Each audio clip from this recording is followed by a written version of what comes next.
Jack is a game developer and programmer. Every day, his work involves coding and programming. One weekend, he and his family went to the beach for a vacation, unaware that a tragedy was quietly unfolding. His daughter wanted to collect some seashells on the beach, but her toy was swept away by the waves. With a glance at her parents not far away, the little girl walked into the deep water area alone. Just like that, a happy family was destroyed. Because of their negligence, their daughter passed away, which plunged Jack and his wife into immense grief, and their hearts were filled with deep self-blame. Even though they had countless regrets, everything had become irreversible. Just as the couple was going through their daughter's belongings, Jack discovered something strange. He clearly remembered that the name of the storybook was The Story of the Letter E, but now it had become The Story of the Letter A. Could it be that he was experiencing a delusion due to his excessive grief? Or had his memory become distorted? To find out the truth, Jack went to his brother that night to ask. However, his brother's answer was the same as his own. The name of this fairy tale book was indeed E, not anything else. Through further verification by searching online, he found that many netizens had raised questions about this. Everyone's answer was exactly the same.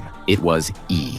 If this was just a coincidence or an accident, what happened the next day made people feel even more bizarre. On this day, Jack noticed the photos on the refrigerator. He clearly remembered that on a sunny afternoon, the family of three had captured a beautiful moment at the Science and Technology Museum. However, at this time, the background of the photo had changed to an unfamiliar observatory. He tried to explain all this to his wife, but his wife thought he was experiencing memory confusion due to his excessive grief. Jack was very puzzled. He was sure he hadn't remembered wrong, but why was his memory different from those around him? Jack started searching for answers online. However, the results shocked Jack because there were thousands of people in the world who had similar doubts like him. For example, people had all seen on the news that former South African President Mandela's funeral was in 1980, but in fact, Mandela passed away in 2013. There are roughly two views on the reasons for these collective memory deviations. One is the parallel universe theory. The deviated memories are actually produced by oneself in other parallel worlds. However, it seems unreliable that so many people can enter parallel universes at the same time. As a game designer, Jack is more willing to believe in another virtual world theory.